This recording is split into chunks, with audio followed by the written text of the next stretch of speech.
Global panic has continued to take hold. Stock markets around the world have dropped sharply, down more than 1,000 points. Tech stocks, the Nasdaq and the S&P 500 are down even more than that. And Japan's Nikkei index is taking a hard fall right now, plunging to its biggest points fall ever recorded. Its worst day since 1987. It's getting ugly real fast out there. Raising worries the economy enter a recession.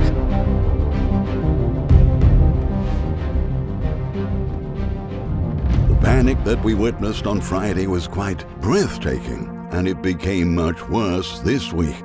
Today morning, Japan's benchmark Nikkei stock average recorded its worst ever daily sell-off, losing 4,451.28 points from the previous day's closing, amid panic selling triggered by fears of a possible U.S. recession and the yen's strength. The average closed down 12.4% to 31,458.42. By percent, it was the second largest fall since the Black Monday crash of October 1987, when the index lost 3,836.48 points, 14.9%, which had been the worst previous decline.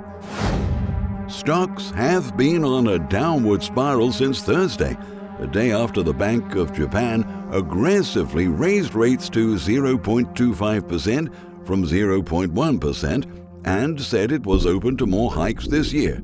Foreign investors are selling Japanese stocks due to concerns that the U.S. may be heading for a recession, said Nakamatsuzawa, chief strategist at Nomura Securities. The fall is not really happening due to Japan-specific reasons, he said.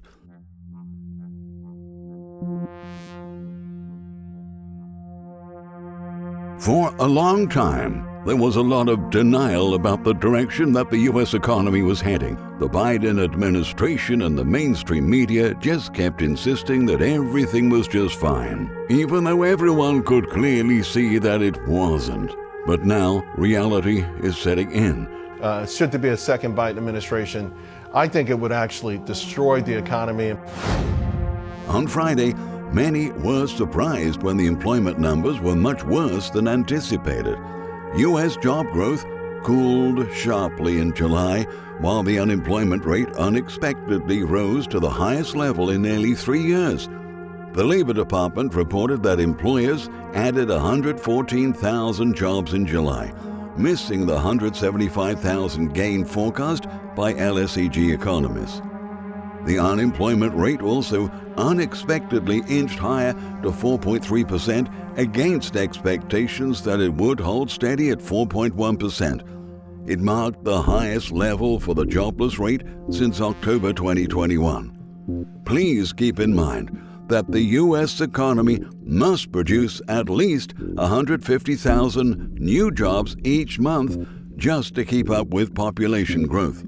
So even if we did add 114,000 jobs last month, we would still be losing ground.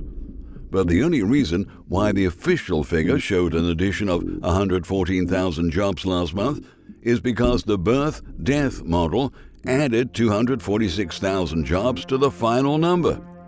Of course, we can't possibly forget that every jobs number is highly manipulated and rigged. Which it does not translate apples to apples, one can confidently say that the actual adjusted payrolls number would be far, far smaller had it not been for this ongoing fabrication. It isn't difficult to get a positive employment report every month when you are adjusting the final number by about 250,000 jobs that you just assume are being created somehow. In any event, even if we take the government's report at face value, the Sahm Rule has still been officially triggered. So what is the Sahm Rule? Well, it's an indicator that's used to provide an early recession signal. The rule stipulates that a recession is likely when the 3-month moving average of the jobless rate is at least a half percentage point higher than the 12-month low. Over the past 3 months, the unemployment rate has averaged 4.13%, which is 0.63 percentage points higher than the 3.5% rate recorded in July 2023. And the Sahm Rule has successfully predicted every recession since 1970. Even though this indicator has successfully predicted every single recession since 1970, Fed Chair Jerome Powell insists that it may not be correct this time around. Is there reason to think that the labor market might behave differently this time than it has historically? I think, history doesn't repeat itself. It rhymes. I think that statement is very true about the economy. You never assume it's going to be just the same. What we think we're seeing is a normalizing labor market. Unfortunately, it appears to be inevitable that the unemployment rate will go even higher because large companies all over America continue to shed workers. In fact, last week, Intel announced that it will be cutting 15% of its workforce, which translates to about 17,000 jobs. Of course, Intel is far from alone. Businesses from coast to coast have fallen on hard times.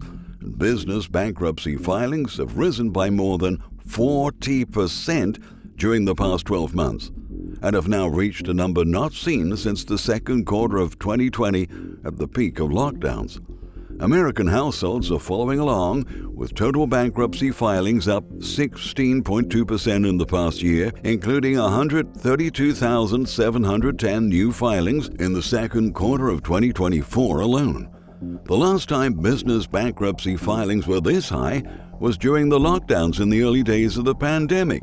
But we don't have any lockdowns to blame the current wave of bankruptcies on.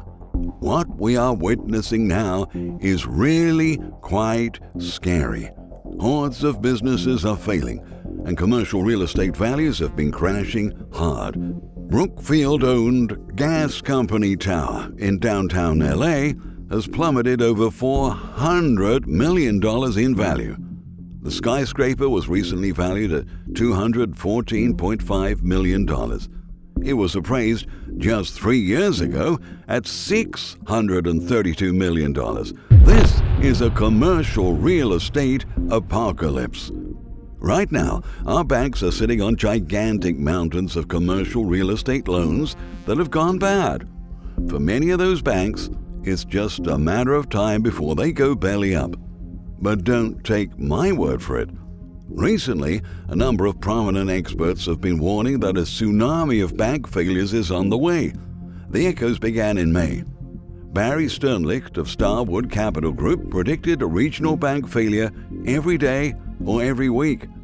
Days later, Newmark Chair Howard Lutnick warned every single weekend a regional bank is gonna go bye-bye and predicted 500 to 1,000 failures in 2025 and 2026. So I think the least would be 500 gone and the most 1,000 gone. So you know what we saw like Republic First last week? That you're going to start seeing that in 25 and 26.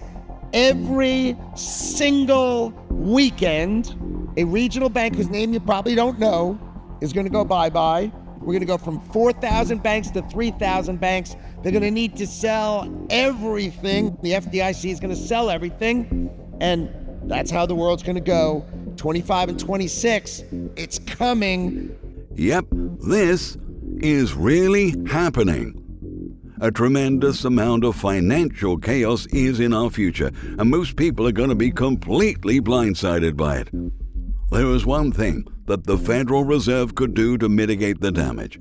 If the Fed started cutting interest rates immediately, that would certainly help. But so far, the Fed has refused to budge. What we're being told is that the Fed might give us a rate cut in September. That is not going to do the job. We need help now because major problems are already starting to erupt all around us.